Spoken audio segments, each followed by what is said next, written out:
श्रोताओं का अभिनंदन। ये कार्यक्रम शुरू करने से पहले आज के कार्यक्रम की अध्यक्षता करने के लिए मैं आमंत्रित कर रही हूँ डॉक्टर प्रणव भारती जी को। उनसे निवेदन है कि आज के कार्यक्रम की अध्यक्षता वे स्वीकार करें। डॉक्टर प्रणव भारती जी। जी बहुत बहुत धन्यवाद।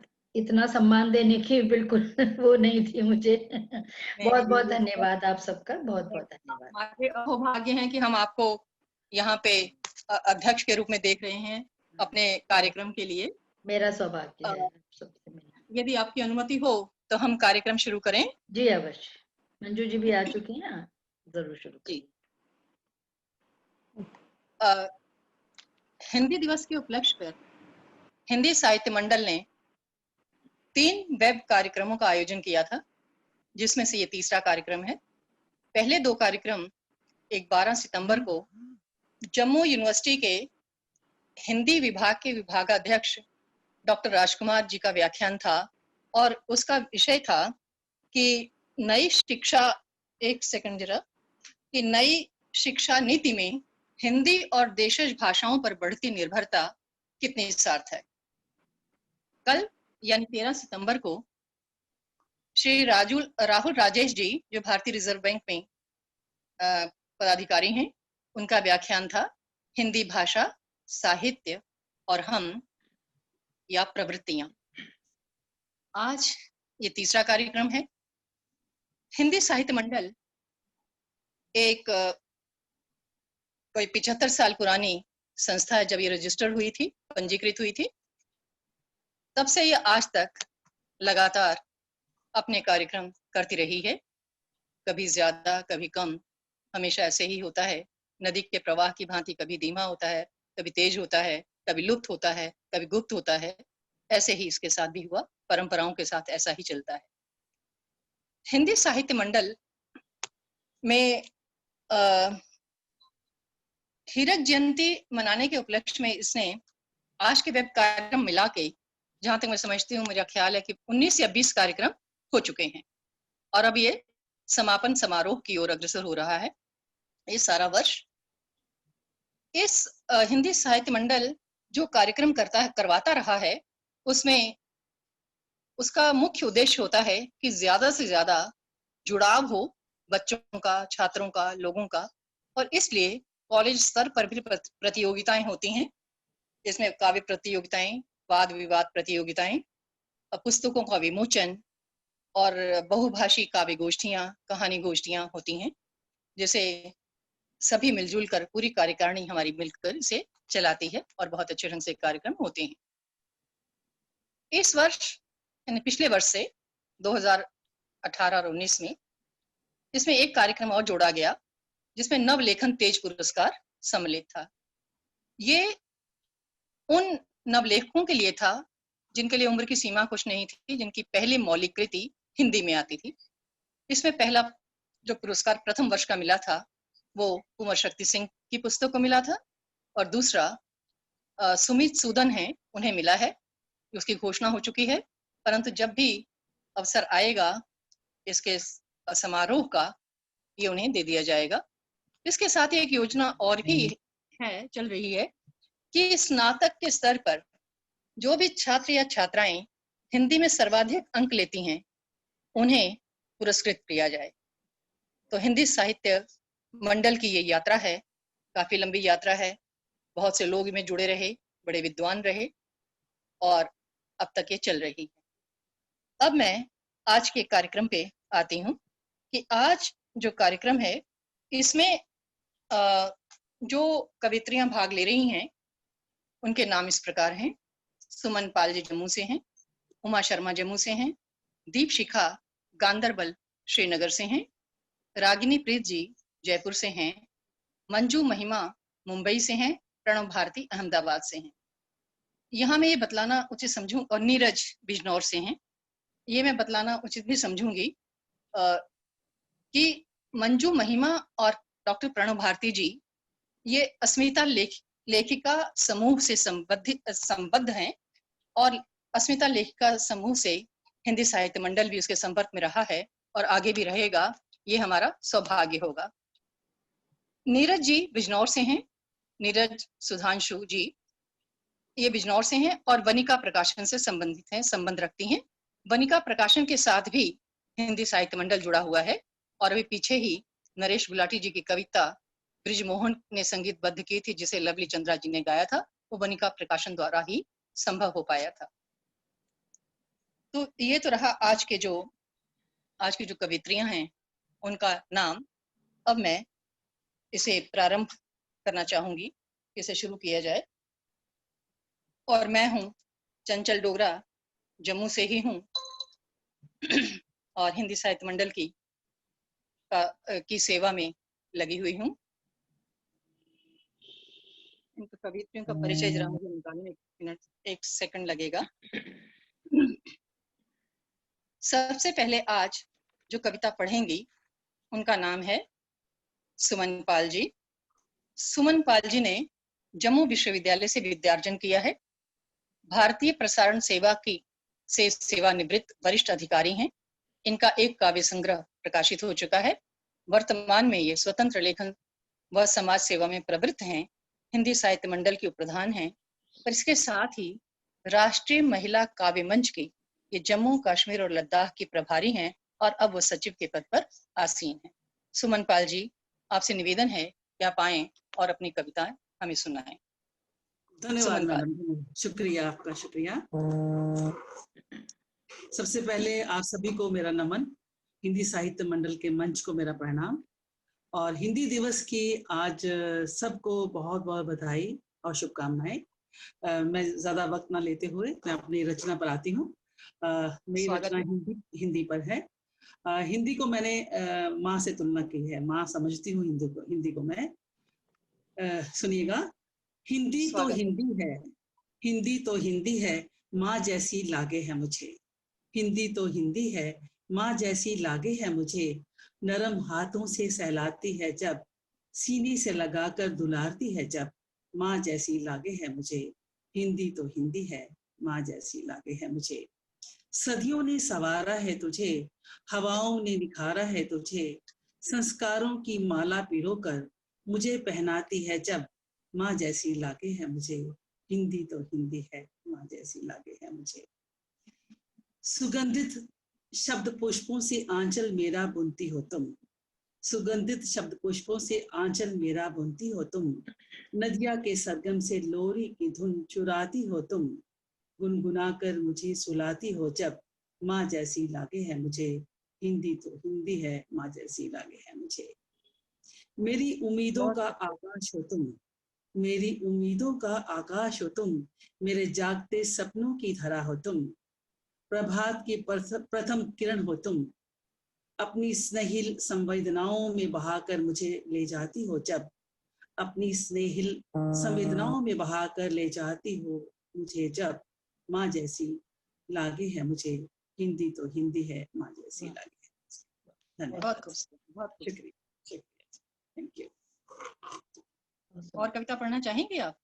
जी जी जी, अगर आप चाहे कहती तो मैं एक और पढ़ देती हूँ। हाँ, एक छोटी सी कविता पढ़ दीजिएगा। ठीक है जी।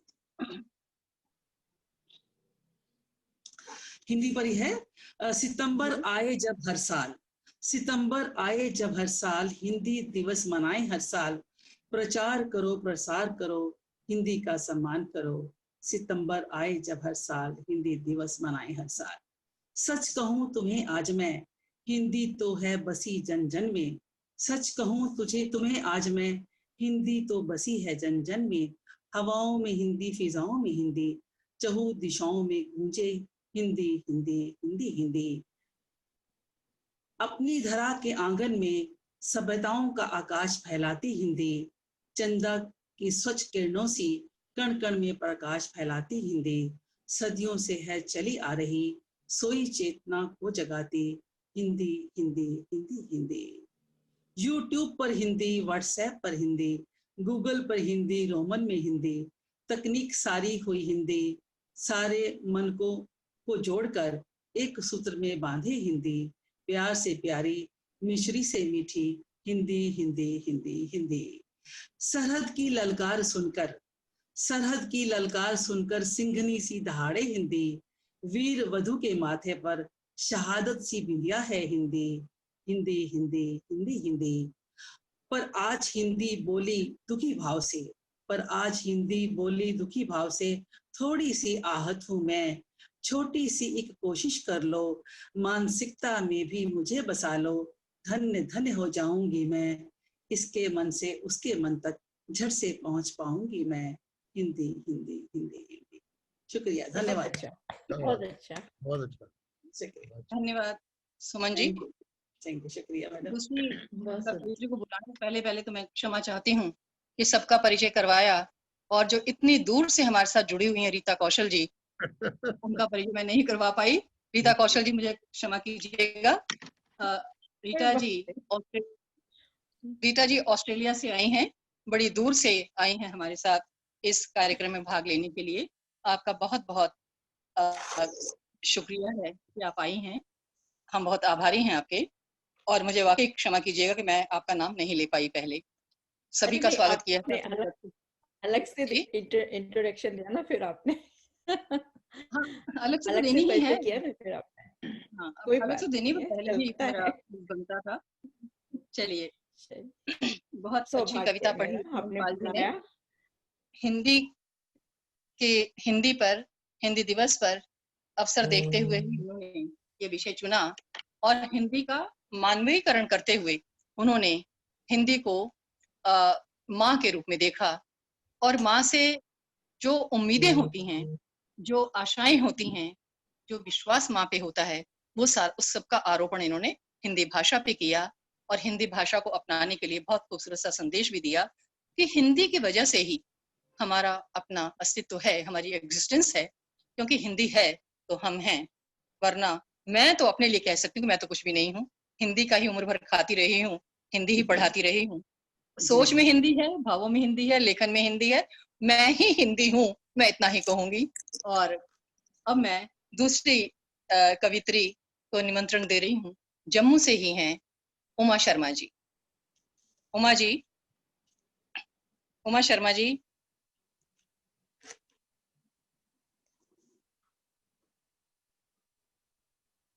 ये फोन की ये उमा जी जम्मू विश्वविद्यालय से स्नातकोत्तर उपाधि इन्होंने ली है।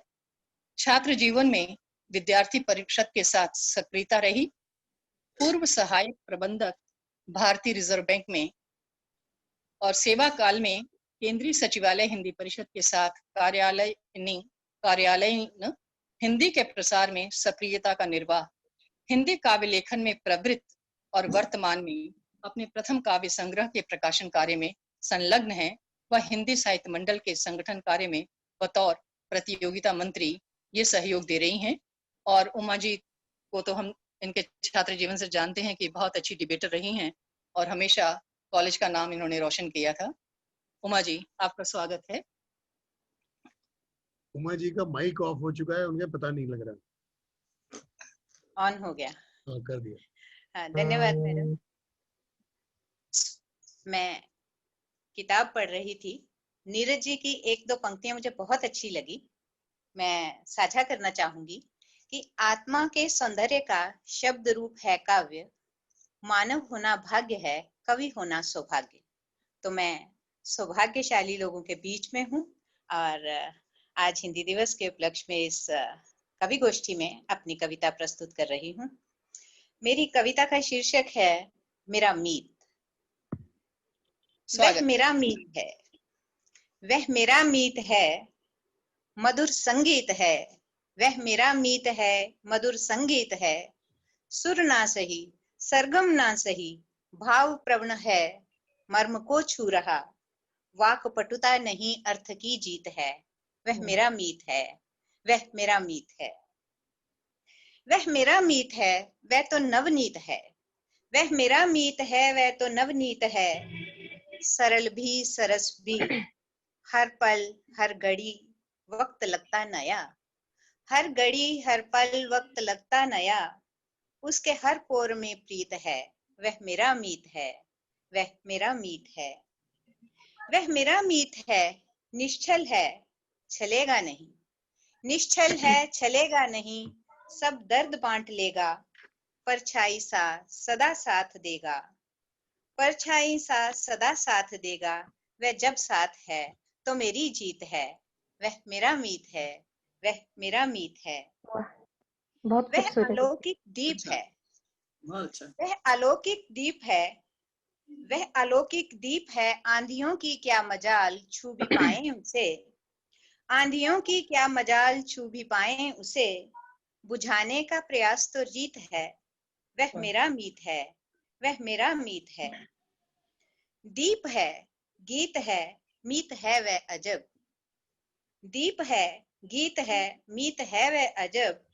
प्रीत की रीत की जीत भी है अजब, प्रीत की रीत की जीत भी है अजब। हम क्या समझें उसे वह गुणातीत है, वह मेरा मीत है, वह मेरा वाह, मीत है। बहुत वाह, खूब, बहुत बहुत खूब, सुंदर, गुणातीत है। बहुत अच्छा, बहुत बढ़िया। बहुत ही अच्छा। बहुत बहुत खूबसूरत है बढ़िया। कि अर्थ ही जीत है, ये वाली पंक्ति बहुत खूबसूरत है। धन्यवाद जी। मैडम गुणातीत है, अगली बहुत सुंदर। अगली कविता पढ़ूं? हाँ, पढ़िए, जरूर, अवश्य पढ़िए। मेरी अगली कविता है तेरे मेरे बीच। तेरे मेरे बीच कई बार कुछ बातें अधूरी ही रह जाती हैं। तेरे मेरे बीच कई बार कुछ बातें अधूरी ही रह जाती हैं। ये नहीं कि मैं या तुम उसे शब्द नहीं दे पाते, ये नहीं कि मैं या तुम उसे शब्द नहीं दे पाते, अपितु अधूरा छोड़ना उन्हें एक नया अर्थ दे देता है। बहुत खूब। ये नहीं कि मैं या तुम उन्हें शब्द नहीं दे पाते, अपितु अधूरा छोड़ना उन्हें एक नया अर्थ दे देता है। तब कहीं पास चलता हुआ कोई गीत, पास बजता हुआ कोई गीत, कोई अनूठा प्रसंग सीमित होकर रह जाता है तेरे मेरे तक ही। और लगने लगता है प्रकृति की सुंदरता, नदियां, झीलें, नजारे सब हमारे लिए ही तो हैं। और लगने लगता है कि प्रकृति की सुंदरता, नदियां, झीलें, नजारे सब हमारे लिए ही तो हैं। कुछ और आगे बढ़ हम भावनाओं के सांचे में एकाकार होने लगते हैं। तेरे अंतर में जन्म लेते गीत, तेरे अंतर में जन्म लेते गीत थिरक उठते हैं मेरे होठों पर। जीवंतता की हिलोरें उर में समाए, जीवंतता की हिलोरें उर में समाए, शून्यता का असीम सागर सीमित हो जाता है तेरे मेरे तक ही। मैं और तुम बन जाते हैं आदि पुरुष आदि नारी, तुम और मैं बन जाते हैं आदि पुरुष और आदि नारी। क्या तुम्हें नहीं लगता कि इन अधूरी बातों का सिलसिला यूं ही चलता रहे तो जीवन अर्थपूर्ण हो जाएगा, जीवन अर्थपूर्ण हो जाएगा। बहुत सुंदर, बहुत बढ़िया, सुंदर। बहुत बढ़िया। बहुत अच्छा, बहुत खूब। बहुत खूबसूरत कविता। उमा जी, आपने दोनों कविताएं बहुत सुंदर पढ़ी, और दोनों ही कविताओं में मानवीय संबंधों की बात कही गई। एक तरफ मीत की, और वो मीत भी कैसा है, जिसमें वायवीयता है, सूक्ष्म है, अलौकिक दीप है वो, जिसके लिए जो निश्चल है, जिसमें वाक्पटुता नहीं है पर सरलता है, वो मुखर नहीं है, मौन है, पर हमेशा साथ देने वाला है। ऐसी वायवीयता उसके भीतर है, ऐसी वायवीयता से युक्त वो अलौकिक दीप है। और ये अलौकिकता भी ऐसी है कि जहां पर पहुंचा नहीं जा सकता, पर ऐसे मित्र ही हमेशा साथ देते। और दूसरी कविता तेरे मेरे बीच, ये भी मानवीय संबंधों की कविता है। ये किस प्रकार आवश्यक नहीं है कि संबंधों में बहुत ही मुखरता हो, मुखर हो संबंध। मौन भी अपने भीतर बहुत शोर लिए रहता है।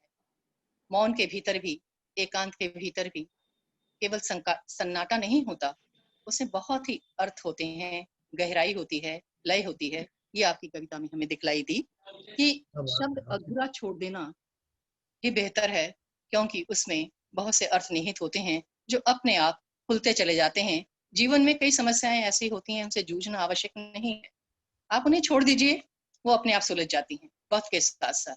यही बात हमारे संबंधों के भीतर होती है। जब भी कड़वाहट आए, जब भी कभी कटुता आए, जब भी कुछ समझ न आए, तो उस वक्त हमें ऐसा ही करना चाहिए कि वक्त पे छोड़ना चाहिए, उन शब्दों को अधूरा छोड़ देना चाहिए। वो शब्द अपने आप नए अर्थ लेकर उभर आते हैं। इन अर्थयुक्त कविताओं के लिए आपको बहुत बहुत धन्यवाद। बहुत सुंदर कविताएं आपने सुनाई। अब मैं आमंत्रण दे रही हूँ जम्मू की ही युवा कवयित्री दीपशिखा दीप जी को। दीपशिखा, जिसमें पहले बता चुके हैं, गांधरबल से हैं।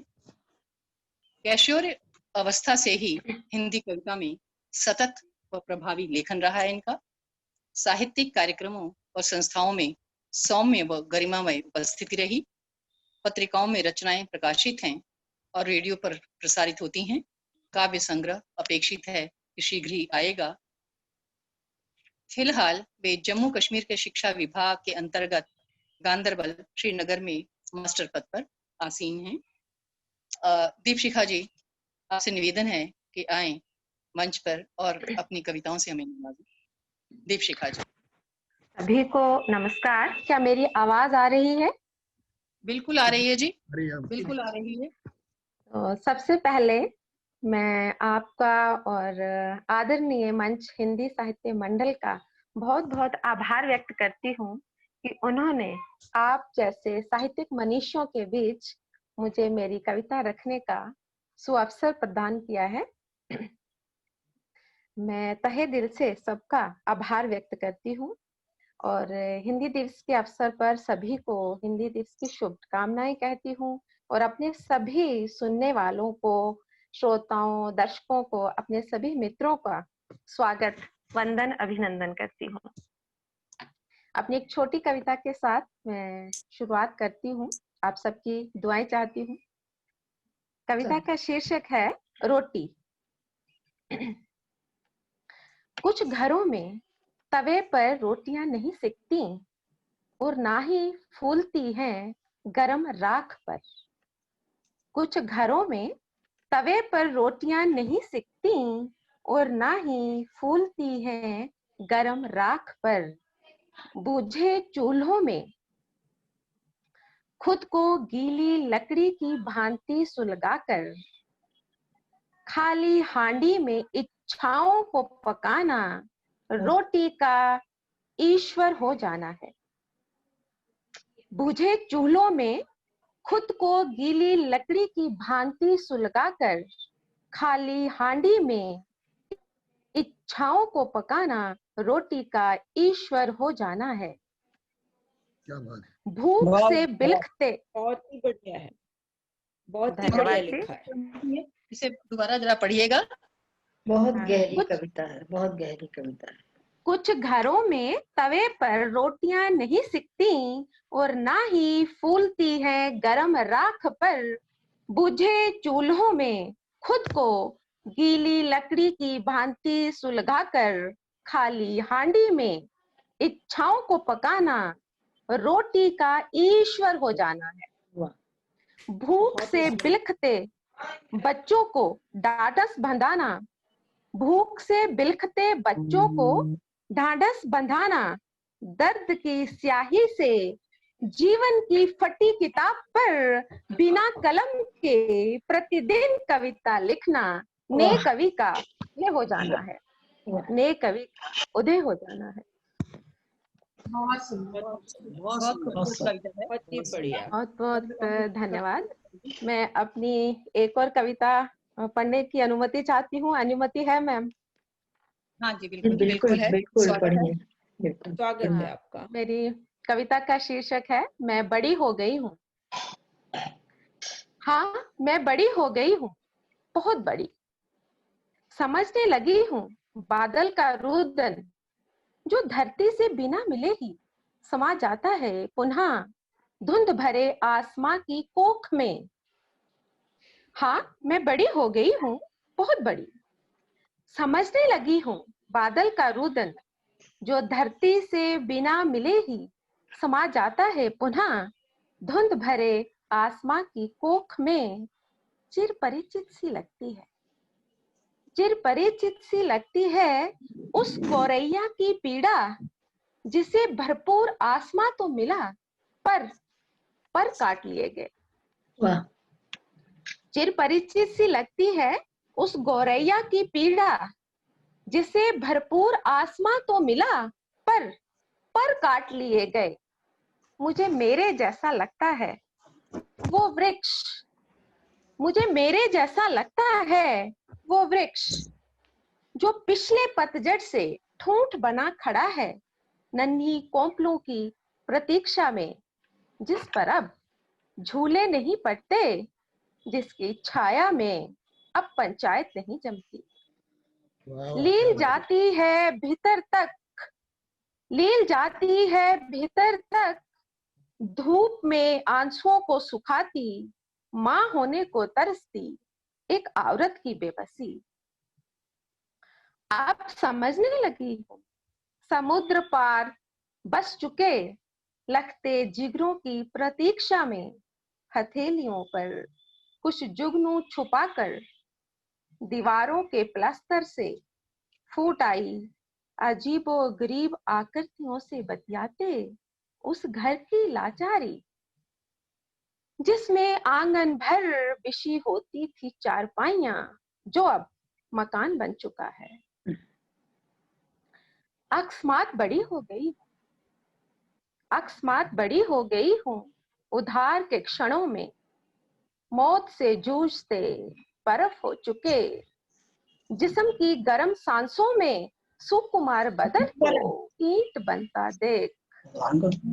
अकस्मात बड़ी हो गई हूँ उधार के क्षणों में, मौत से जूझते बर्फ हो चुके जिस्म की गर्म सांसों में, सुकुमार बदन को ईंट बनता देख।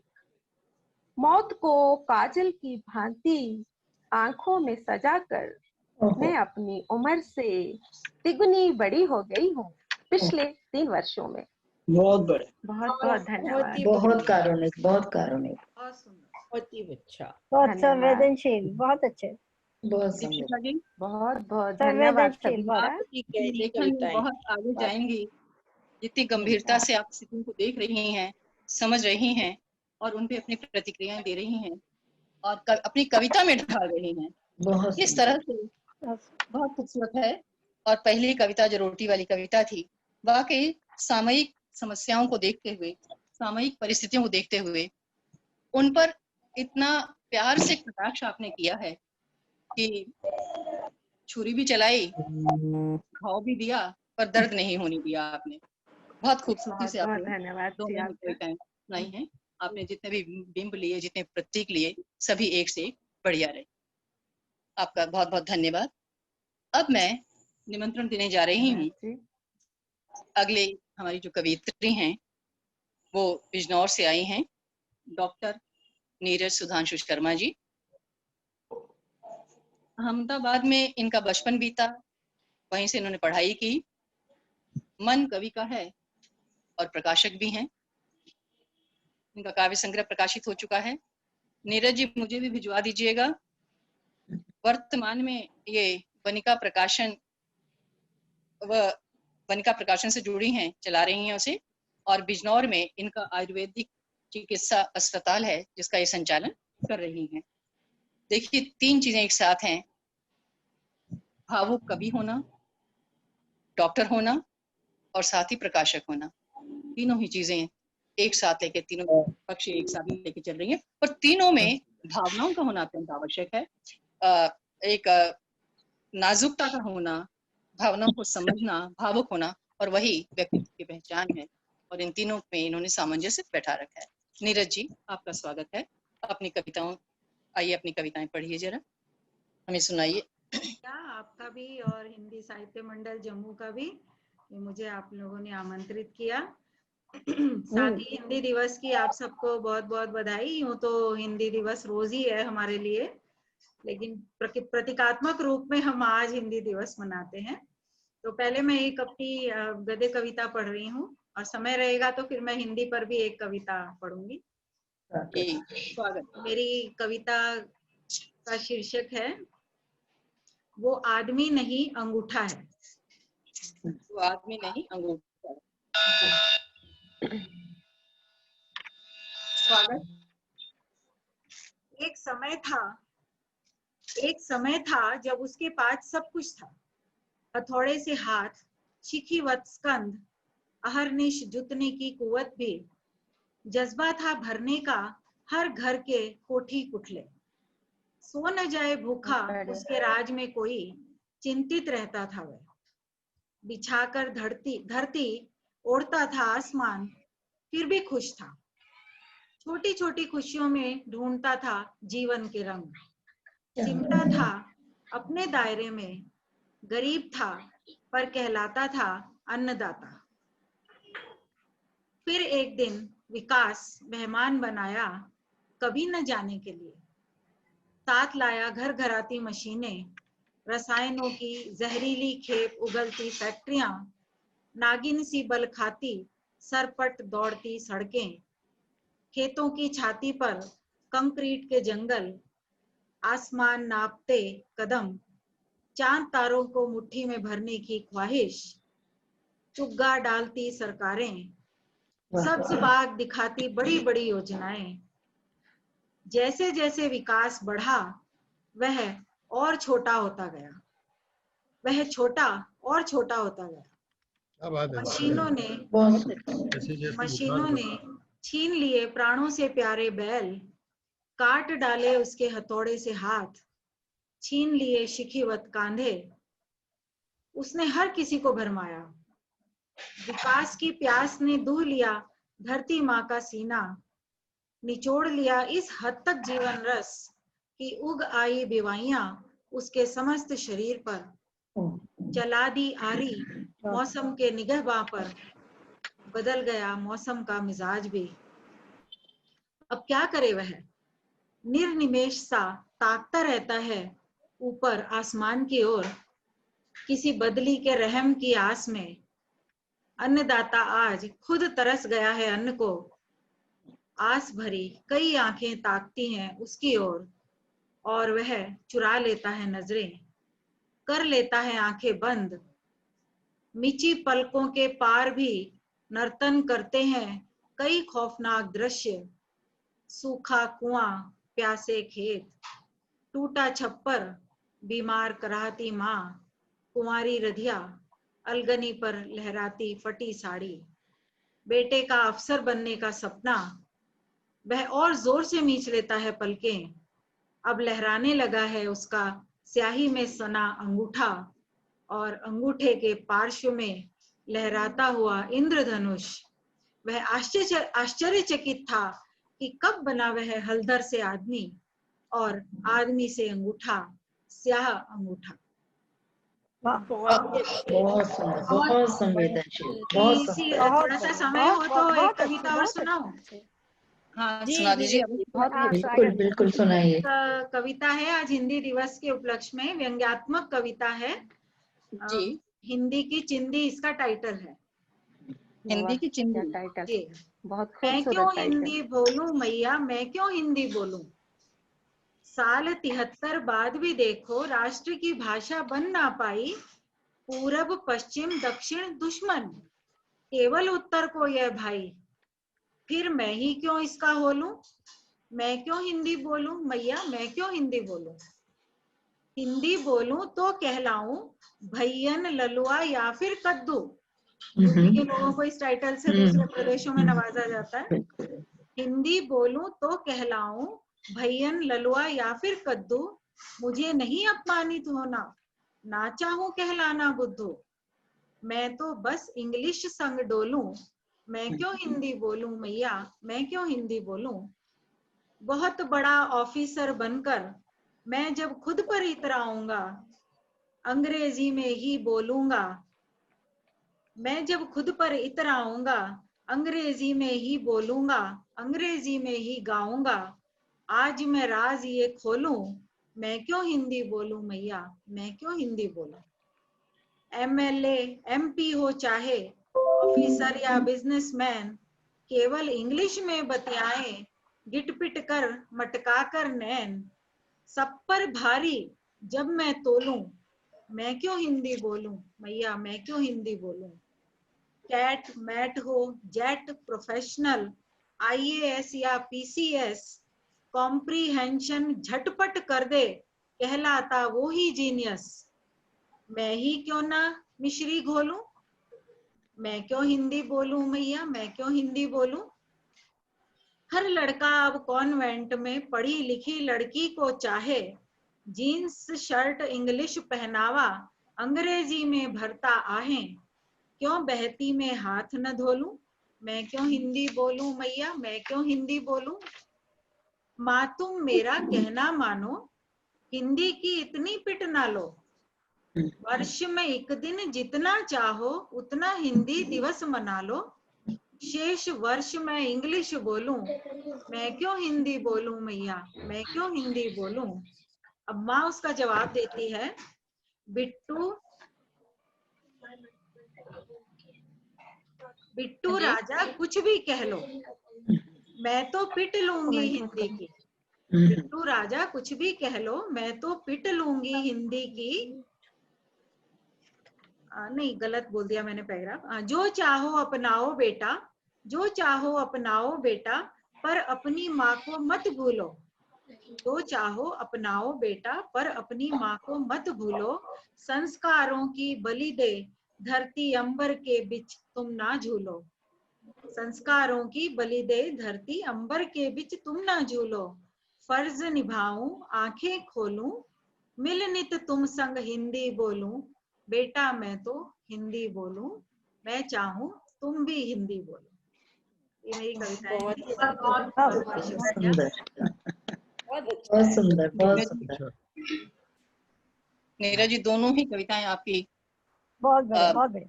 बहुत गहरी कविताएं थी।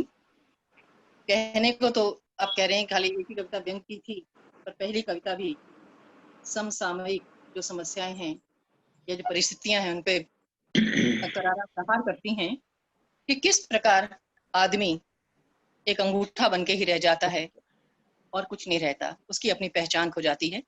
वो पहले किसान होता है, लोहार होता है, मजदूर होता है, पर धीरे धीरे जैसे विकास की योजनाएं आती चली जाती हैं और ये विकास किस तरह से उसे, कहने को तो सरकार योजनाएं बना रही है, विकास हो रहा है, पर ये विकास किस तरह से मनुष्य को भीतर से खोखला कर रही हैं, ये भी देखने वाली बात कि उसके पास कुछ नहीं रहता। पहले वो आत्मनिर्भर होता है, धीरे धीरे वो दूसरों पे निर्भर होता चला जाता है। उसका अस्तित्व कितना बड़ा होता है, वो कितना बड़ा उसका व्यक्तित्व होता है, धीरे धीरे वो बौना होता चला जा रहा है। और ये सारा विकास के कारण हो रहा है। और विकास जैसे जो किसान है वो मजदूर बन के रह गया, उसमें कहाँ वो अपना उगाता था, अपना खाता, 10 लोगों को खिलाता था, कहाँ वो मजदूर बन के अपने लिए भी कमा नहीं पा रहा है। इस तरह से विकास के कारण देखा जाए तो पर्यावरण पे बहुत असर पड़ा। हर तरह से कहने को तो हम विकसित हो रहे हैं, परंतु अपने जो हमारे अपने कहना चाहिए कि अपने जो भाव हैं, अपना जो मन है, वो हमारा बहुत पीछे छूट गया है। हमारी मानवता छूटती चली जा रही है, हमारी संवेदनशीलता हमसे क्षीण होती जा रही है, दूर होती जा रही है। विकास का ये अर्थ नहीं है कि हम केवल भौतिक उन्नति ही करें, बल्कि अपने मन को, अपने भावों को भी हमें सुदृढ़ रखना है। और प्राणी मात्र के लिए हमारे हृदय में वही करुणा, वही दया, वही आर्द्रता, वही स्नेह रहना, बना रहना चाहिए। इसे हमें छोड़ना नहीं। और दूसरी कविता हिंदी वाली जो आपने कही, वाकई एक संकीर्णता की भावना होती है। एक ग्रंथिहीनता की ग्रंथि आती है। जो लोग केवल हिंदी बोलते हैं, उन्हें लगता है कि जो इंग्लिश बोलते हैं वो ज्यादा श्रेष्ठ होते हैं, हम उस स्तर के लोग नहीं हैं। ऐसी बात नहीं होती है, बल्कि अपनी मातृभाषा पे, अपनी भाषा पे हमें गर्व होना चाहिए। अब देखिए कि जितने भी प्रशासनिक ऑफिसर हैं, तकरीबन उन्होंने अपनी मातृभाषा में या हिंदी में ही, हिंदी को ही माध्यम बनाकर उन्होंने वो परीक्षाएं पास की हैं। अब जितनी सोच हमारी अपनी भाषा में होती है, उतनी किसी और भाषा में नहीं। पर ये बच्चे के दिमाग में चीजें हैं, बच्चों के पेरेंट्स के दिमाग में, उनके अभिभावकों के दिमाग में है। इससे हमें मुक्त होना है। आपकी दोनों ही कविताएं बहुत ही खूबसूरत हैं और बड़े सुंदर ढंग से आपने इन्हें प्रस्तुत किया। आपका धन्यवाद। मैं बड़े आदर के साथ बुला रही हूँ अपनी अगली वक्ता रागिनी प्रीत जी को, जो राजपूत से जो जयपुर से आई हैं। रागिनी प्रीत जी धनबाद तथा हजारीबाग में इनकी पढ़ाई संपन्न हुई। काफी समय से हिंदी काव्य व गद्य में लिख रही हैं। कॉलेज काल में हिंदुस्तान और आज समाचार पत्रों में कुछ आलेख प्रकाशित हैं। मिथिलांगन पत्रिका, कर्णप्रिय और साहित्य वसुधा संसार वेब पत्रिकाओं में कविताएं प्रकाशित हैं। साहित्य मंडल सहित सोशल मीडिया पर रचनाएं प्रकाशित हैं। पूर्व में investment information and credit rating agency ICRA में कार्य किया इन्होंने। वर्तमान में ये पूर्णकालिक गृह प्रबंधन संभाल रहे हैं। स्वागत है रागिनी प्रीत जी। सबसे पहले भी मंच पर उपस्थित सभी गुरुजनों का अभिनंदन करती हूँ और साहित्य मंडल समूह का भी आभार प्रकट करती हूँ कि मुझे उन्होंने इतने प्रतिष्ठित कवियों के बीच आकर अपनी रचना रखने का अवसर दिया है। आप सबको सबसे पहले हिंदी दिवस की हार्दिक बधाइयाँ। मैं अपनी पहली रचना प्रस्तुत करती हूँ जो हिंदी को समर्पित है, तो ध्यान दीजिएगा। स्वागत है। भाषा जो पूरे देश को एक साथ करती है, भाषा जो पूरे देश को एक साथ करती है, बंधुत्व का सबके हृदय संचार करती है। माँ भारती के कंठ की है हार वैजंती, अभिमान है, सम्मान है यह गर्व की कांति। बहुत अच्छा, धन्यवाद। बहुत खूब जी धन्यवाद। लोच है इसमें सहज, लोच है इसमें सहज, भरी माता सी ममता है। लोच है इसमें सहज, भरी माता सी है ममता, यह हिंद की भाषा है, इसकी भाव है समता। माटी की खुशबू से भरी, माटी के खुशबू से भरी, गंगा सी पावन है, हिंदी हिमालय सी अटल भावों का सावन है। बहुत खूब, बहुत धन्यवाद। देशज विदेशज हर एक को यह प्यार देती है, देशज विदेशज हर एक को यह प्यार देती है, सम्मान संग धारा सभी यह थाम लेती है। सहज है, सरल है, हिंदी सतत और अविरल है, आम की खास की भारत की वाणी प्रबल है। अलंकारों से सजी भाव की अभिव्यक्ति है, अलंकारों से सजी भाव की अभिव्यक्ति है, कर्म पथ पर चल रही शालीनता ही पूंजी है। आदर के उत्तम बोध को सतत उड़ में धारती, आदर के उत्तम बोध को सतत उड़ में धारती, संस्कृति की रक्षिका संस्कृत है इसकी धात्री, संस्कृति की रक्षिका संस्कृत है इसकी धात्री। धन्यवाद। बहुत बढ़िया, बहुत बढ़िया कविता। और कविता पढ़ना चाहेंगे आप? हाँ जी, अगर इजाजत हो तो एक और कविता प्रस्तुत करती हूँ। स्वागत है, पढ़िए। मेरी दूसरी रचना का शीर्षक है शहर। शहर जी जी। आगंतुक के सत्कार में अपना सर्वस्व उड़ेलती, आगंतुक के सत्कार में अपना सर्वस्व उड़ेलती, कभी लेकिन कभी उफ न बोलती। इतने के सबके बाद एक सत्य जाना है, इतने सबके बाद एक सत्य जाना है, दूसरी औरत जैसा लांछन ही मुझे पाना है।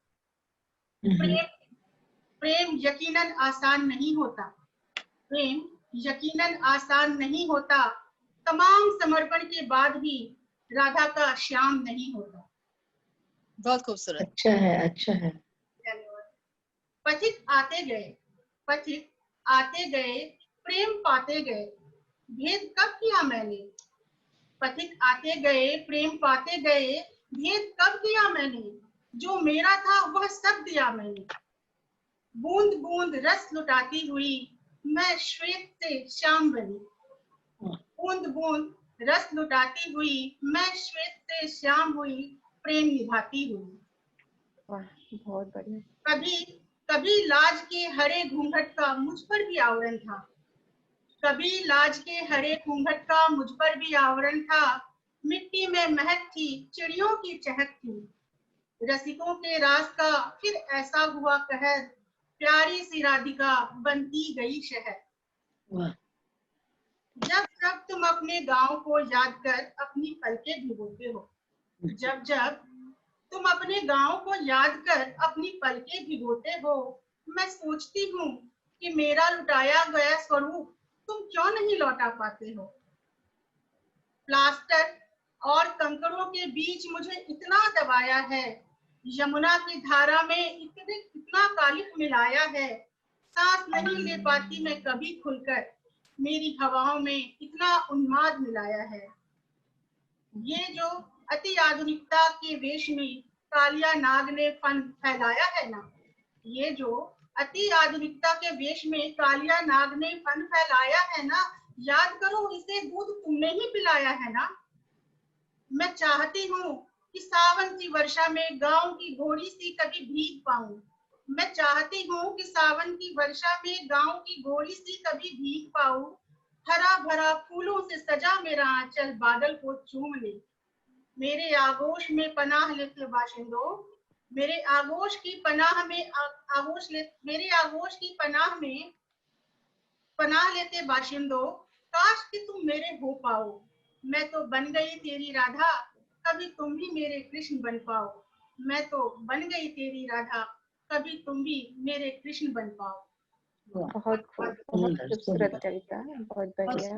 रागिनी देव जी, आपकी दोनों ही कविताएं बहुत सुंदर थीं, बहुत बढ़िया थीं, और हिंदी की महिमा का जो वर्णन आपने किया है वो वाकई बहुत खूबसूरत है और हिंदी दिवस के अवसर पर उपयुक्त भी हैं ये सारी जो आपने बातें कही।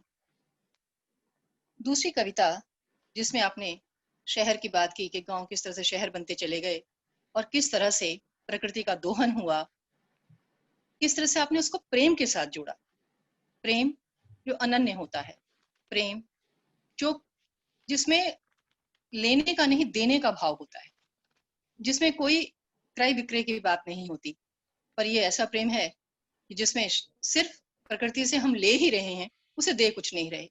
शहर किस तरह से सारी प्रकृति की सौम्यता को, उसकी शालीनता को, उसके मधुरिमा को लीलता जा रहा है, इन सब का वर्णन आपने बहुत ही खूबसूरती के साथ किया। आपका बहुत बहुत शुक्रिया, धन्यवाद। अब मैं अगली कवित्री जिन्हें बुलाने जा रही हूँ, वे मैं पहले बता चुकी अस्मिता लेखक समूह से संबद्ध हैं वो मंजू महिमा जी। मंजू महिमा जी मोहनलाल सुखाड़िया विश्वविद्यालय से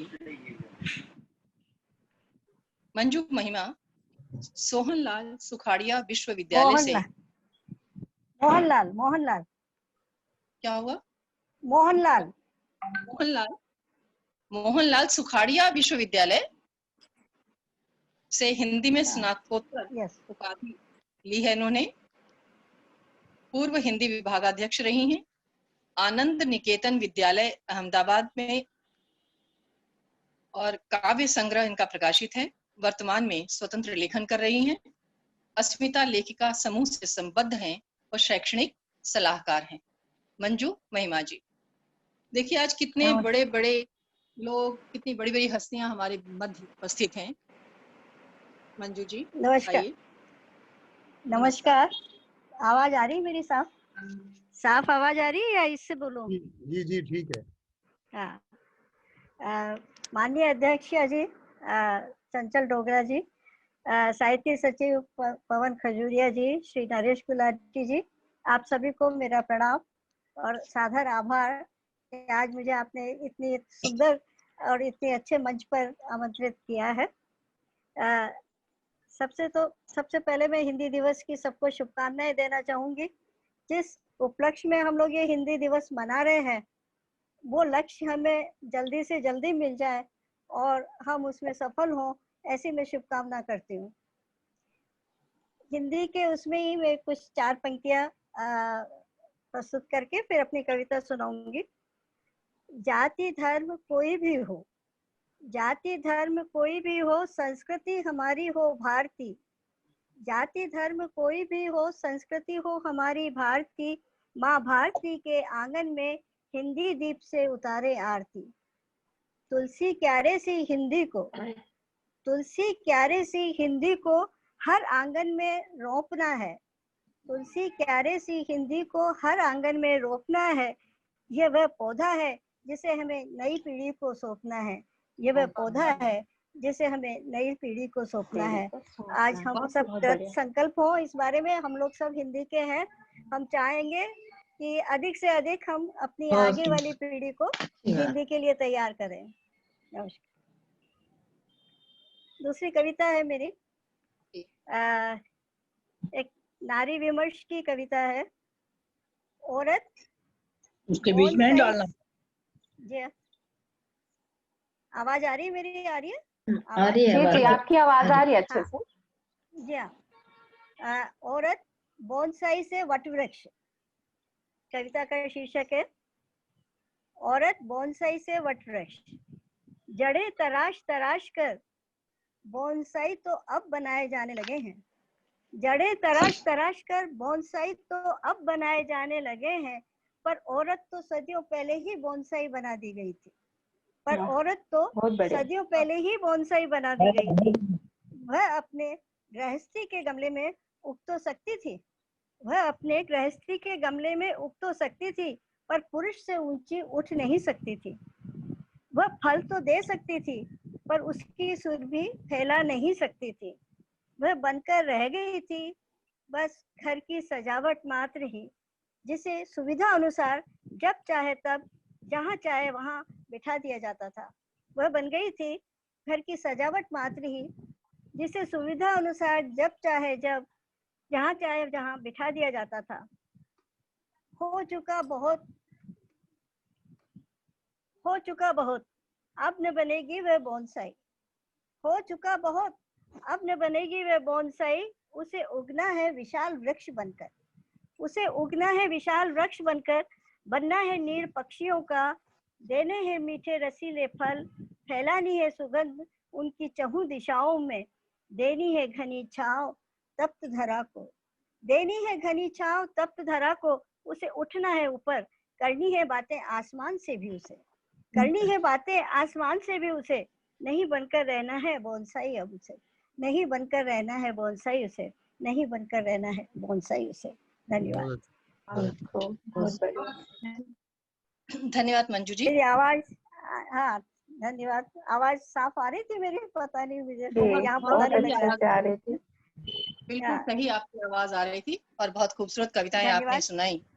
और जो हिंदी की बात आपने कही कि ये हमारा अभिभावकों का उत्तरदायित्व तो बनता है कि हम इस हिंदी भाषा को अपने साथ ही ना ले जाएं, बल्कि अपने आने वाली नई पीढ़ी को इसे सौंपें और उन्हें कहें कि इसे आपको जैसे हमने संभाला है इससे अधिक समृद्ध।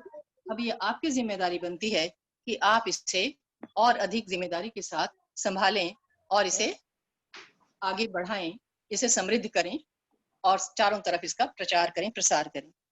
दूसरी कविता औरत बोनसाई से वटवृक्ष तक की जो बात आपने कही कि पितृसत्तात्मक समाज रहा, हम सब जानते हैं कि किस तरह से औरत पुरुष के नेतृत्व के नीचे ही हमेशा रही, उसकी अपनी कुछ इच्छाएं नहीं रही। वो बच्चों को, वो एक वंश बेल बढ़ाने वाली थी और उसका और कोई कार्य नहीं था। वो झुकी हुई थी, अपने अधिकारों के प्रति सचेत नहीं थी। और आप भी जानते हैं, हम सब जानते हैं कि उसका मुख्य कारण यही रहा कि वो साक्षर नहीं थी। और वो साक्षर है, अपने अधिकारों के प्रति सजग है, सचेत है। वो जानती है कि वो किसी भी तरह से पुरुष से पीछे नहीं है, कम नहीं है, कमतर नहीं है। पुरुष के पास यदि शक्ति है तो स्त्री के पास आत्मशक्ति है। वो आत्मशक्ति के बल पर उड़ान भर सकती है, वो जहां चाहे जा सकती है, अपनी भावनाओं को उड़ानों के पंख दे सकती है और ये पूरा आकाश उसके लिए है। और वाकई आप देखिए कि आज स्त्रियां बोनसाई नहीं हैं, वो वटवृक्ष बन चुकी हैं। और कहाँ कहाँ हैं, कौन सा ऐसा क्षेत्र है जहाँ उन्होंने परचम नहीं लहराया। इस तरह से आपने स्त्री की जो अबोधता थी उसे किस प्रकार से आपने प्रस्तुत किया, वो बहुत ही खूबसूरत अंदाज था। आपका बहुत बहुत शुक्रिया, धन्यवाद। अब यदि कोई कहे तो मेरे ख्याल से काली अध्यक्ष महोदय रह गई हैं, डॉक्टर प्रणव भारती जी आप रह गई हैं। हाँ, रीता जी रह गई हैं अभी। रीता जी हैं अभी। उनको आप कोई भी उनको पुकारिए। उमा जी उमा जी हो गई, रीटा जी हैं, रीटा जी आ जाएंगे। रीटा जी हैं अभी, उमा जी पुकारने की भूमिका ले। दीपिका जी भी हैं अभी। दीपशिखा हो गई, पढ़ ली दीपिका जी ने। सिर्फ रीता जी रहती हैं और चंचल रीता जी जी और हैं। आप अध्यक्ष जी। हाँ, अध्यक्ष रहती हैं। तो अब मैं आमंत्रित कर रही हूँ जो बड़ी दूर से आई हैं, रीटा जी, रीता कौशल। इनका मुख्यतः ताल्लुक तो आगरा से है और युवावस्था से हिंदी लेखन में प्रवृत्त रही हैं। इन्होंने सिंगापुर के डीएवी स्कूल तथा ग्रीनवुड स्कूल में हिंदी शिक्षण से अपना कैरियर प्रारंभ किया। कालांतर में ऑस्ट्रेलिया में प्रवास किया। प्रवासी नॉस्टैल्जिया से हिंदी लेखन और भी बृहत और प्रभावी होता चला गया। रीता जी ने कविता, कहानी और बाल साहित्य की विधाओं को सफलता से साधा है। 2015 से निरंतर वेस्टर्न ऑस्ट्रेलिया हिंदी समाज की पत्रिका भारत भारती की संपादिका रही हैं। एक कहानी संग्रह रज कुसुम और एक काव्य संग्रह चंद्रकांक्षा प्रकाशित हो चुका है। दिल्ली प्रेस की कहानी प्रतियोगिता में 2017 में प्रथम पुरस्कार से पुरस्कृत हुई। हिंदी समाज द्वारा 2018 में हिंदी सेवा सम्मान से सम्मानित। संप्रति ऑस्ट्रेलिया सरकार की लोकल काउंसिल में वित्त अधिकारी हैं। बहुत महान हैं, जिनके पास वित्त का डिपार्टमेंट हो, और क्या चाहिए भैया। चलिए रीता जी, आपका स्वागत है। स्वागत है रीता जी। नीरज जी, आप सभी विदुषियों के आगे बड़ा छोटा कद महसूस कर रही हूँ मैं अपना। हिंदी साहित्य मंडल ने मुझे रीता जी, हम विदेशी मुझे तो छोटा नहीं है, आपकी 2 किताबें प्रकाशित की हैं मैंने, मुझे पता है क्या कद है आपका। बिल्कुल बिल्कुल। फिर भी जितना अच्छा आप लोगों ने सुना, आगे तो मेरी रचनाएं कुछ भी नहीं है, मगर जब हिंदी साहित्य मंडल ने अवसर प्रदान किया है तो मैं कोशिश करती हूँ और मैं आभार प्रकट करती हूँ हिंदी साहित्य मंडल, उसके सभी सदस्यों का ये अवसर देने के लिए। कोशिश करती हूँ। पहली कविता है मेरी, हिंदी की पीड़ा। लेखनी में तुझसे बस इतना अधिकार मांगती हूँ, लेखनी में तुझसे बस इतना अधिकार मांगती हूँ, हिंदी की पीड़ा लिखने लायक ज्ञान मांगती हूँ। कर अंग्रेजी का आलिंगन हमने हिंदी पढ़ाई की, हिंदी दिवस मना अपने कर्तव्य की भरपाई की। ये तो अपनी माँ को एक दिन माँ कहने जैसा है, व्यवहार हमारा राष्ट्रभाषा के प्रति शत्रुओं जैसा है।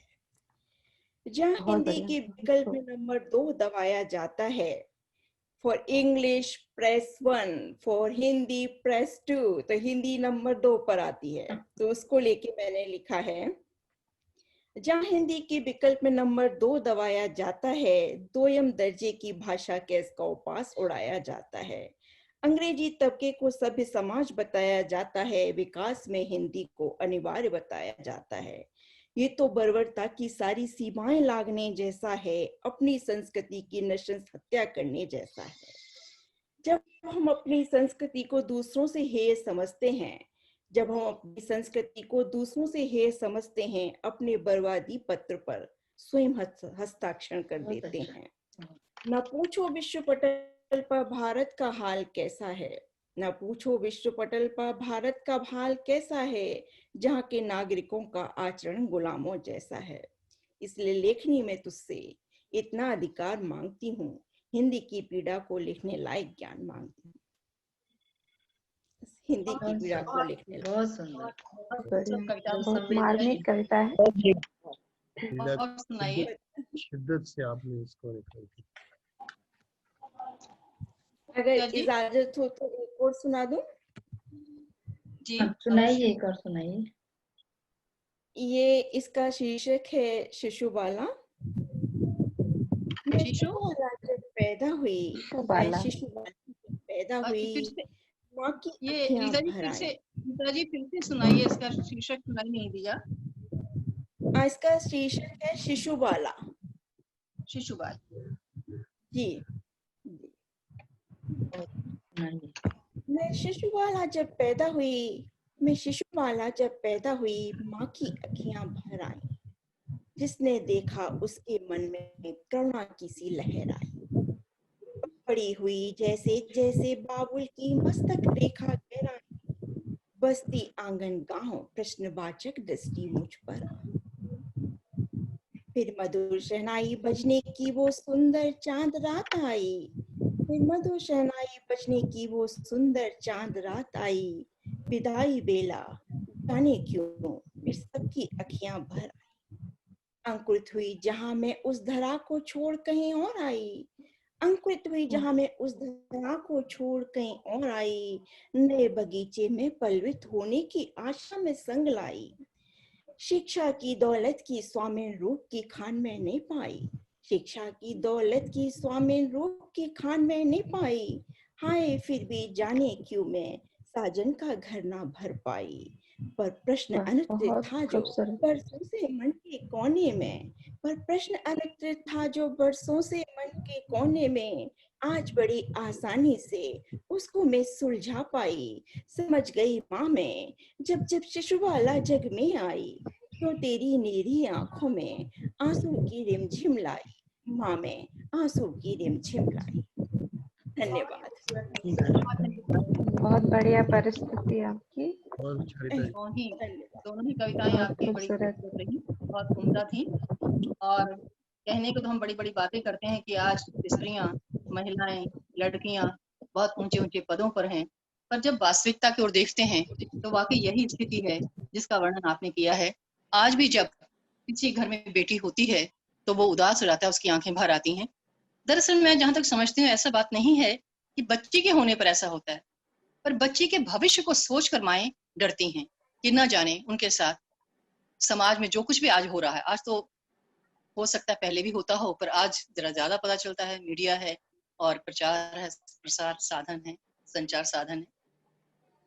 लड़कियां आज भी उतनी सुरक्षित नहीं हैं जितना उन्हें होना चाहिए।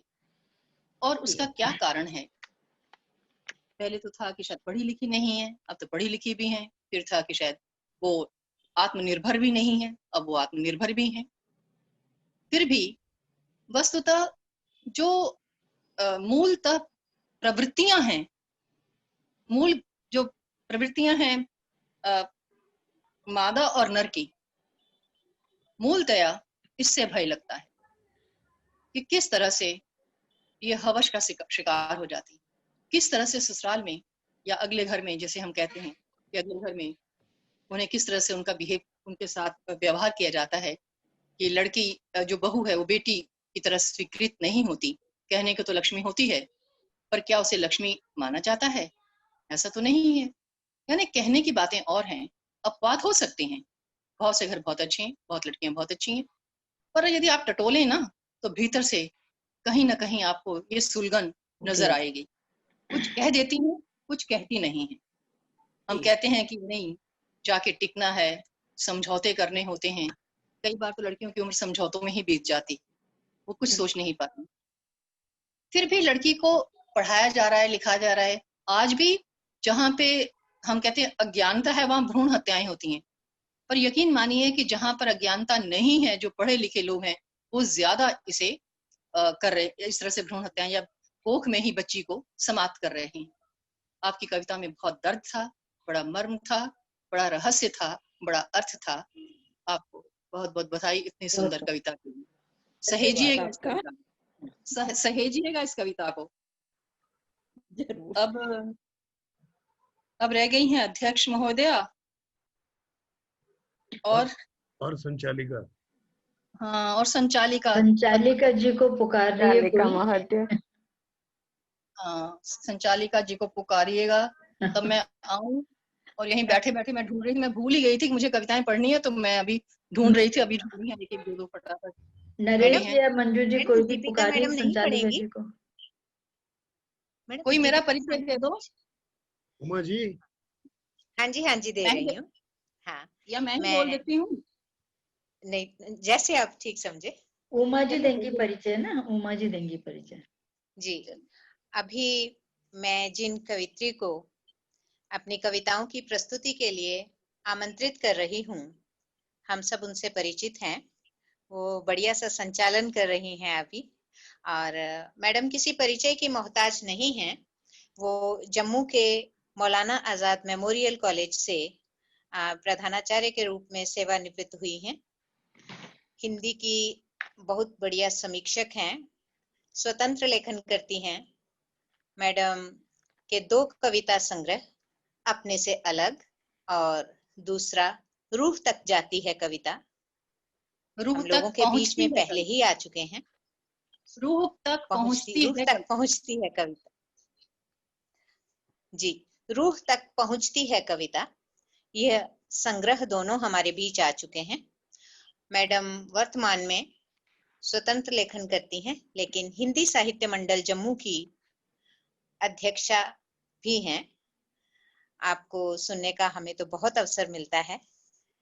मैं मैडम चंचल डोगरा जी को आमंत्रित कर रही हूँ कि वे अपनी कविताएं हमें सुनाएं।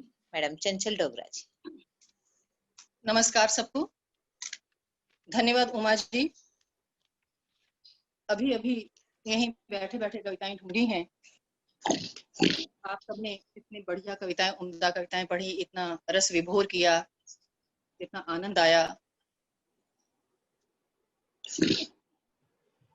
पहली कविता है अवकाश प्राप्ति की प्रथम उषा। अवकाश प्राप्ति की प्रथम उषा। क्या किया होगा उसने आज, क्या किया होगा उसने आज, जब चिड़ियों ने कहा होगा त्यागो या बिछावन, अलसाए उठ आंगन में उतरती धूप देखी होगी, नजर पड़ते ही घड़ी पर चौंका होगा। क्या किया होगा उसने आज, जब चिड़ियों ने कहा होगा त्यागो या बिछावन, अलसाए उठ आंगन में उतरती धूप देखी होगी, नजर पड़ते ही घड़ी पर चौंका होगा। हड़बड़ाहट में निपटाए होंगे काम, हड़बड़ाहट में निपटाए होंगे काम, लौट आए होंगे दरवाजे पर टंगे कोट की ओर बढ़ते हाथ। क्या बात। लौट आए होंगे दरवाजे पर टंगे कोट की ओर बढ़ते हाथ, जब कोट ने आंखें तरे पूछा होगा कहाँ जाना है। वाह वाह वाह। एक विश्वास, बहुत बढ़िया, बहुत एक विश्वास और बीता कल। एक दीर्घ निश्वास और विलीन हुआ बीता कल।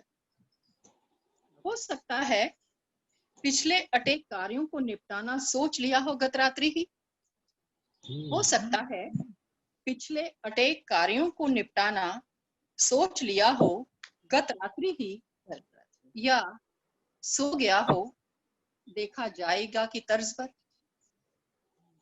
ऐसा भी हो सकता है, ऐसा भी हो सकता है प्रातः टहलते हुए सूरज के निकलने का इंतजार करते धीरे धीरे से छुआ हो पैंजी को, चहुं दिश व्यापी उसकी हंसी अंतः में बैठ गई।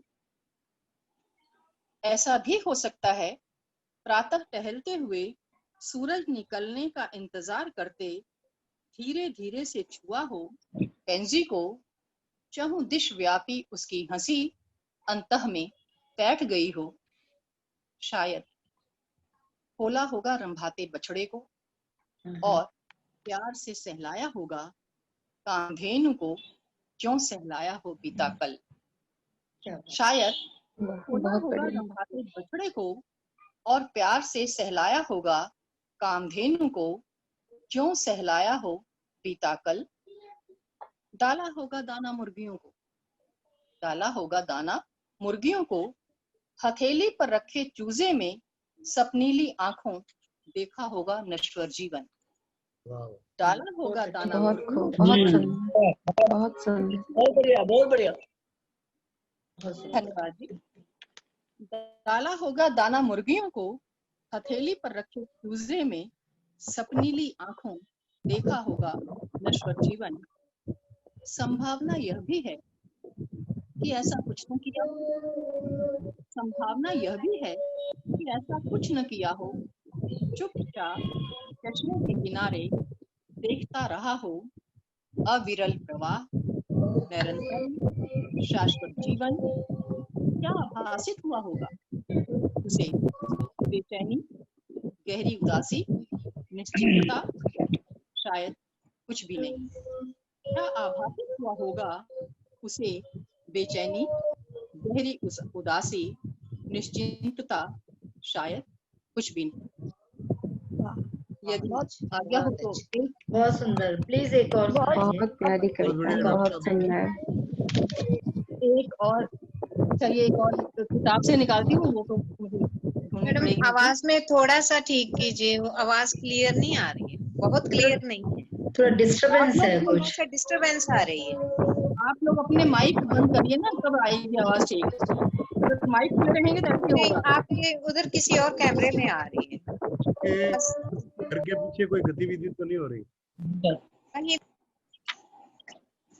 क्योंकि माइक अगर किसी का ऑन होगा तो ऐसे होगा, अदरवाइज नहीं होता। ऑन तो पहले भी थे, लेकिन पीछे कुछ गतिविधि हो रही है, ऐसा भी लगा शायद। मेरे पीछे तो कुछ भी नहीं है, मैं ही हूँ। आपके पीछे नहीं, कहीं और भी हो सकती है। अब ठीक है मैडम, अब नहीं आ रही। अब बेहतर। दूसरी कविता है अनुबंध। जी, अनुबंध।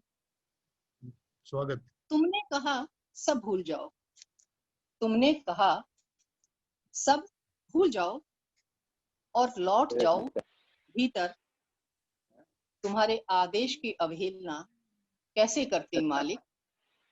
तुमने कहा सब भूल जाओ और लौट जाओ भीतर। तुम्हारे आदेश की अवहेलना कैसे करती मालिक? लो मैं सब भूल गई। शब्द, अर्थ, लय। लो मैं सब भूल गई। शब्द, अर्थ, लय और बैठते चली गई गहरे और गहरे और गहरे भीतर ही भीतर। पर तब मैं क्या करूं मेरे मालिक? पर तब मैं क्या करूं मेरे मालिक?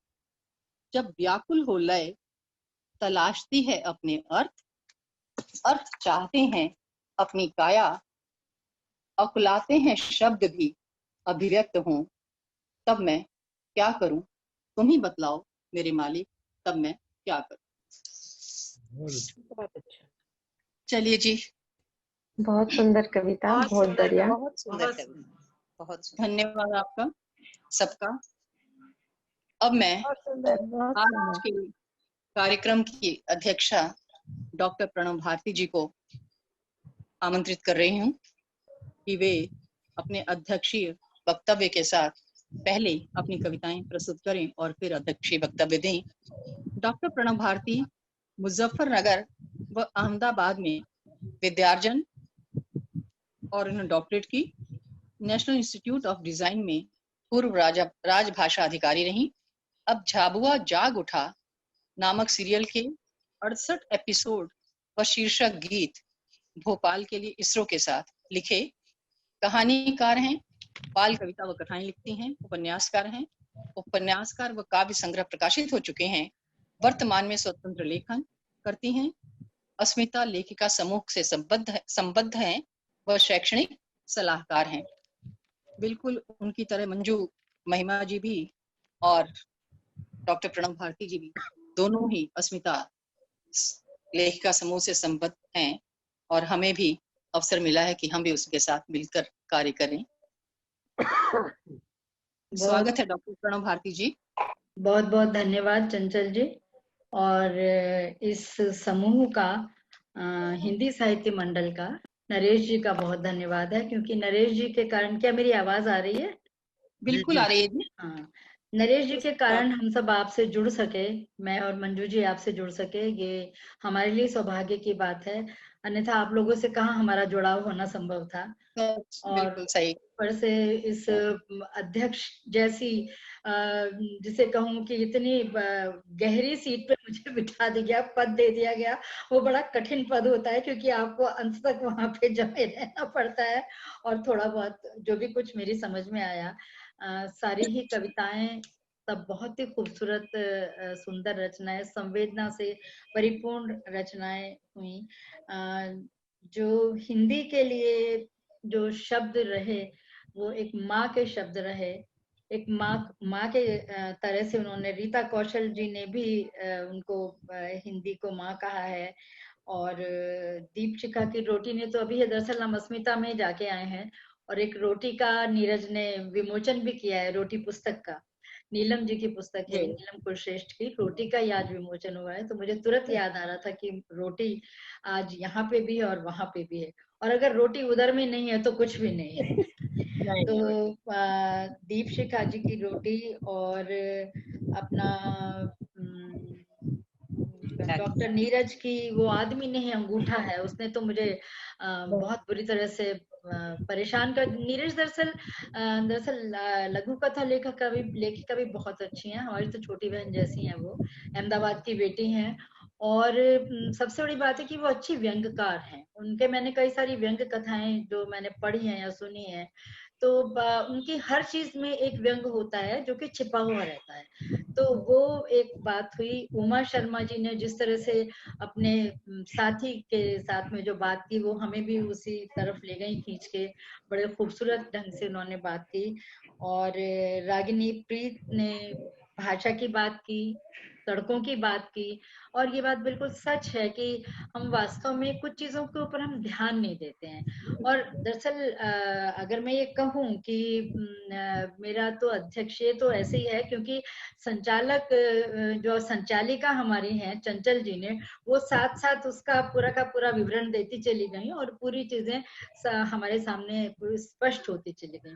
तो बहुत ज्यादा अध्यक्षीय प्रवचन की इतनी आवश्यकता भी नहीं है, लेकिन क्योंकि एक उस पर बिठा दिया गया है, इसलिए मेरा फर्ज बन जाता है, मेरा कर्तव्य हो जाता है थोड़ा सा कविताओं के बारे में बात करना। मंजू हमेशा से हिंदी के तरफ रही है, जो कि उन्होंने हमेशा यही कहा है कि हमें अपनी आगे की पीढ़ी को हिंदी को सौंपना है। और दूसरी बात, जो उनकी औरत जो है, औरत के ऊपर उनकी बहुत सारी एक्चुअली कविताएं हैं, कभी समय मिलेगा तो उनसे सुनिएगा। दूसरी, उनकी व्यंजनों की कविताएं बहुत सुंदर है, तो अगर कभी समय मिले तो उनकी व्यंजनों की कविताएं भी सुनिएगा। और जो अपना इन्होंने, रीता कौशल जी ने बहुत संवेदना, एक्चुअली मुझे कहना चाहिए कि संवेदना बहुत ज्यादा मन के अंदर, जैसे उन्होंने लड़की के बारे में या जो भी चीज कही, वहां बैठी हुई, मतलब एक बार मेरा भी बाहर जाना हुआ और मुझे वहां पे मेरी एक लाइब्रेरियन से बात हुई थी, कैनेडियन लाइब्रेरियन थी। तो उसने मुझे कहा, उन्होंने कहा आप अंग्रेजी में लिखती है? मैंने कहा थोड़ा बहुत लिखती हूँ, लेकिन मुझे पसंद हिंदी है। तो उन्होंने कहा लेकिन आप हमें अंग्रेजी में लिख के दीजिए ना, हम लोग हर बार अपनी पत्रिका निकालते हैं हर महीने। तो मैंने कहा दरअसल मैं हिंदी महिलाओं के ऊपर लिखती हूँ, जो भारतीय महिलाएं हैं। तो उन्होंने मुझे मेरे से प्रश्न पूछ लिया। उन्होंने कहा आपको क्या लगता है कि औरत क्या खाली भारत में ही ऐसी है? उन्होंने कहा सारे विश्व में औरत ऐसी है, इसलिए उसकी जो भी संवेदनाएं हैं वो सब एक हैं, तो आपको हमें लिख के देनी पड़ेंगी। और ये मेरे लिए हर्ष का विषय है कि ठीक है, मैंने उन्हें अंग्रेजी में लिख के दी, उन्होंने मुझे उसकी एक बुकलेट भी बना के दी। तो मैंने उनको यूके में ये काम थोड़ा मैंने किया। तो मैं किस का धन्यवाद नहीं अदा करूं। मैं चंचल जी ने, मुझे लगा जैसे अवकाश प्राप्ति की पूरी जो एक खालीपन जो होता है, उसके एहसास को जी कर जो उन्होंने कविता उन्होंने बांधी है, कविता के जो उन्होंने बुनी है, वो कहीं ना कहीं लगता है कि हम सबको उसका एहसास होता है, क्योंकि सारी कविताएं जो हैं वो कहीं ना कहीं हृदय को छूती हैं, और क्योंकि संवेदना से जुड़ी हुई हैं, इसलिए वो हम सबकी कविता हो जाती है। वो एक कवि की या कवित्री की कविता नहीं रहती है, वो हम सबके मन को छूती है। चाहे वो मोहब्बत की कविता हो, चाहे वो, जैसे उन्होंने तो मौत को ही काजल बना लिया, तो मतलब कहीं ना कहीं जो चीज है वो हमें झंझोड़ती है कहीं पे कविता, और जब वो झंझोड़ देती है तो आप समझिए वो आपकी हो जाती है, वो लेखक की मुट्ठी में से निकल जाती है कविता। तो मैं बहुत बहुत आप सबको धन्यवाद देना चाहूंगी, हिंदी साहित्य मंडल को बहुत ज्यादा धन्यवाद देना चाहूंगी। और अब मैं क्या बताऊं, अब मैं अपना एक गीत प्रस्तुत कर मैं संचालिका जी के आदेश से एक गीत प्रस्तुत स्वागत है जी। स्वागत। गीत की अभी उपस्थिति नहीं हुई थी, तो स्वागत है। धन्यवाद। तो मैं एक गीत प्रस्तुत कर रही हूँ कि तृप्त सागर के सिराने एक नदिया अनमनी है, तृप्त सागर के सिराने एक नदिया अनमनी है, झूमते बादल समेटे सूर्य की एक हथकड़ी है, तृप्त सागर के सिराने एक नदिया अनबनी है, झूमते बादल समेटे सूर्य की एक हथकड़ी है, तृप्त सागर के सिराने। और बंद देखें, आजकल के एक्चुअली वातावरण को देखते हुए ये बंद बनाया है, तो बहुत पुराना गीत मेरा ये कि ना कहीं शैशव की रुंझुन, ना कहीं यौवन है बांका, ना कहीं शैशव की रुंझुन, ना कहीं यौवन है बांका, बिंध गया है मन सलोना, पीर ने चुपके से झांका, बिंध गया है मन सलोना, पीर ने चुपके से झांका, सांझ ना गदराई सी है, रात में मुश्किल बड़ी है, तृप्त सागर के सिराने एक नदिया अनमनी है। वाह क्या बात। प्रतीक्षा में खड़ा नदिया का ये बैरागी मन है, किस प्रतीक्षा में खड़ा नदिया का ये बैरागी मन है, सेतुओं की बात क्या है, जिंदगी तो आचमन है, किस प्रतीक्षा में खड़ा नदिया का ये बैरागी मन है, सेतुओं की बात क्या है, जिंदगी तो आचमन है, सेंध किसने है लगाई, सारी राहें अजनबी हैं, तृप्त सागर के सिराने एक नदिया अनबनी है।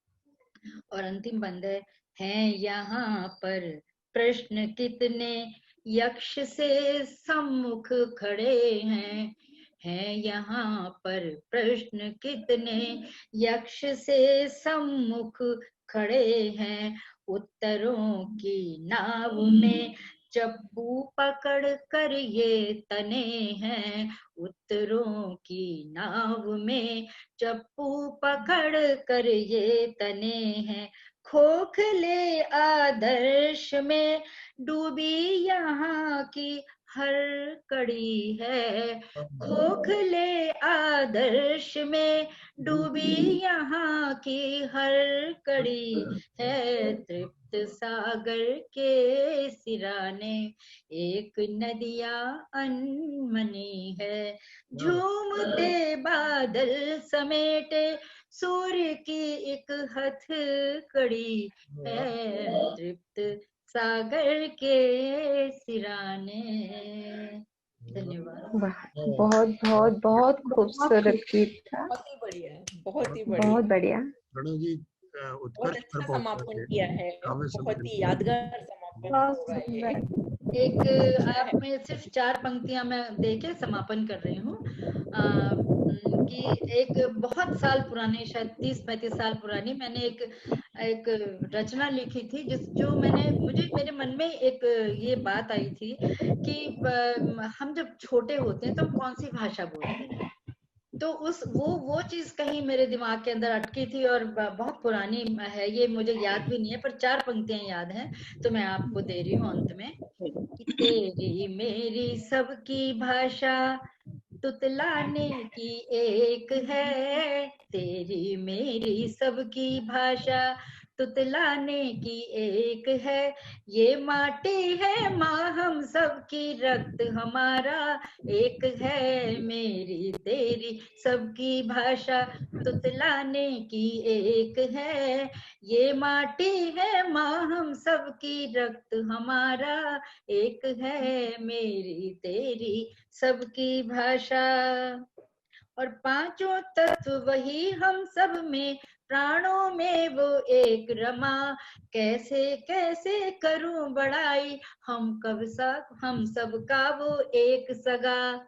पांचों तत्व वही हम सब में, प्राणों में वो एक रमा, कैसे कैसे करूं बड़ाई, हम सब का वो एक सगा, मेरी तेरी सबकी भाषा, मेरी तेरी सबकी भाषा, मुस्काने की एक है, मेरी तेरी सबकी भाषा, मुस्काने की एक है, ये माटी है माँ हम सबकी, रक्त हमारा एक है, मेरी तेरी सबकी भाषा।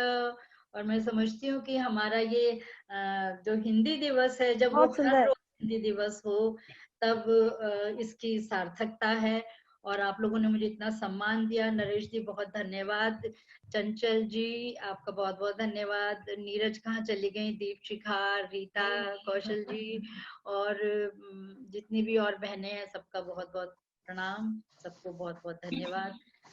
हमारा भी आप सबको बहुत बहुत धन्यवाद।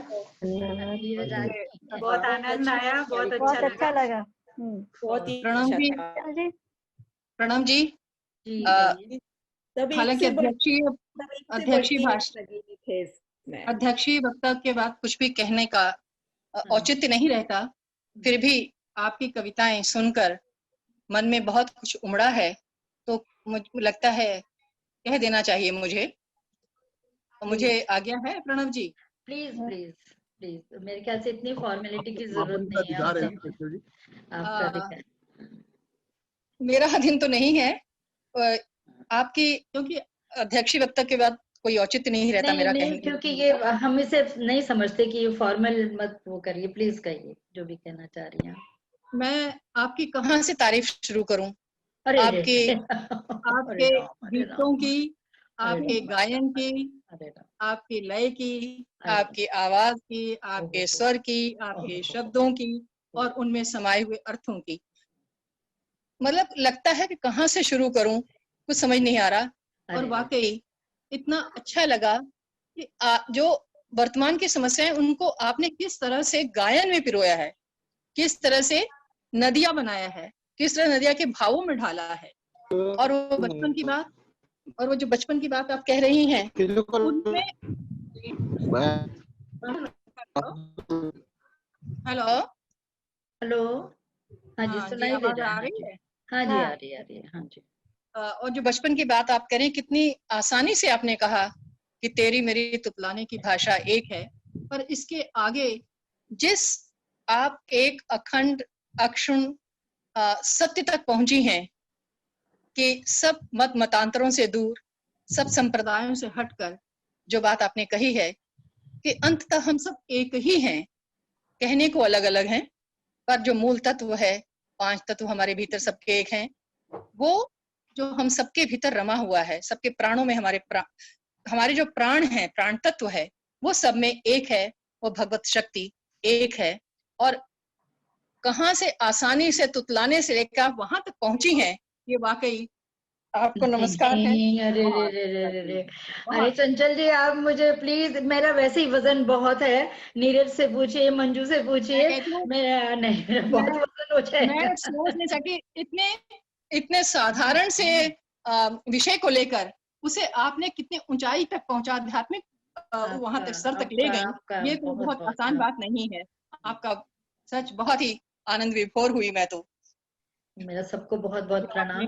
और मैं पता नहीं इस पद के काबिल नहीं थी, लेकिन एनीहाउ मैं बहुत खुश हूँ आप लोगों से मिलके, और सब मेरी बहनें हमेशा हमेशा प्रसन्न रहें, खूब आनंद में रहें सब लोग। नरेश जी, थैंक यू वेरी मच। मैं अंग्रेजी में धन्यवाद दे रही हूँ आपको लेकिन क्योंकि मैं सोचती हूँ कि मैं रोज हिंदी का प्रयोग करती हूँ, एक दिन नहीं इसलिए हम सब बहुत अच्छा कार्यक्रम रहा। बहुत बहुत धन्यवाद। बहुत बहुत शुक्रिया आप सबके बहुत आने बहुत धन्यवाद मेरी ओर से भी बहुत बहुत धन्यवाद नरेश जी, बहुत बहुत धन्यवाद। बहुत शुक्रिया आप सबका बहुत बहुत सबसे शुक्रिया। मिलके बहुत अच्छा लगा, बहुत खुशी इतना हुई। मिलना हुआ, ये बहुत अच्छी बात बुआ है। जी को मिलना मेरा कहाँ होना नमस्ते था, भी ये कहिएगा। हाँ जी। इनका बुआ जी को मेरा नमस्ते भी कहिएगा। जो यहाँ बैठी बुआ है उनको तो करो नमस्ते। उनको तो कर ही रही हूँ उनको तो कर ही रही हूँ, उनको भी करिएगा। बहुत दिनों से मेरी बात नहीं हुई है उनसे, करूंगी बात। हाँ करिएगा उनसे बात। नरेश जी जी आप आभार व्यक्त कर देंगे। जी आप समाप्त करिए। नहीं फिर थोड़ा लंबा हो जाएगा, आप समाप्त करिए, कोई बात नीरज जी धन्यवाद आप सबके आने के लिए, और आप सबके आने से ये गोष्ठी इतनी पूर्ण हुई है। आज का ये कार्यक्रम बहुत अच्छा रहा। समाप्त करें। सभी कवित्रियों ने एक से एक बढ़कर कविता हमें सुनाई, सबको सुनाई और आत्ममुग्ध भी किया हमें। आप सबका बहुत आभार कि आपने हमारे निमंत्रण को स्वीकार भी किया। मैं आभार व्यक्त करती हूँ जो भी मंच पर उपस्थित हैं। पवन खजूरिया जो मंडल के साहित्य सचिव रहे हैं, साहित्य सचिव हैं हमारे मंडल के। नीरज शर्मा जी, प्रोफेसर BC शर्मा हैं, महेश जी का तो बाद में करती हूँ, ब्रजेश भार्गव जी, नरेश जी और मंजू महिमा जी, दीपशिखा जी, दीपिका सांकेधर जी, डॉक्टर प्रणव भारती जी, रागिनी प्रीत जी, रीटा कौशल जी, उमा शर्मा जी, आप सबका बहुत बहुत धन्यवाद, बहुत आभार। और जिन्होंने इसे देखा है, जिन्होंने इसे सुना है, उन सबका भी मैं आभार व्यक्त करती हूँ। मेरा विशेषकर आभार ज्ञापन जो है वो नरेश गुलाटी जी और मोहन चोपड़ा जी के लिए है, जिनके योगदान, जिनके सहयोग से आज का ये कार्यक्रम संपन्न हो पाया। ये नई तकनीक जिससे हम जुड़ रहे हैं, उसे हमें उससे जोड़ने का प्रयास कर रहे हैं। उन सबका बहुत बहुत धन्यवाद। नमस्कार। बहुत बहुत धन्यवाद। आगे भी शायद ऐसे कार्यक्रम मिलेंगे करने के लिए। बहुत अच्छा था, बहुत ही अच्छा था। बहुत नरेश नमस्कार। बहुत अच्छी कविताएं। नमस्कार। वाकई में एक खूबसूरत शाम, एक खूबसूरत शाम। आप हमारी शाम सार्थक हो गई, आज सार्थक हो गई। बहुत शुक्रिया। एक आपको चाय पिलानी थी, वो नहीं मैं पिला पाई, मैं पीती रही वैसे। आभासी चाय पिला दीजिए। आपके पास उधार रही, आपके पास चाय रचनाशील उधार रही, ताकि और अवसर मिले एक साथ इकट्ठे होने के। आप जम्मू आइएगा, अगली बार मैं कावी व्यंजन की चाय पिला दूंगी आप लोगों को। और जम्मू का नाम आते ही कहवा याद आता है। चलिए बहुत सुंदर, बहुत अच्छा रहा। नमस्कार सब। धन्यवाद। नमस्कार नमस्कार नरेश, नमस्कार नमस्कार भुवनेश जी, बाय बाय। बाय।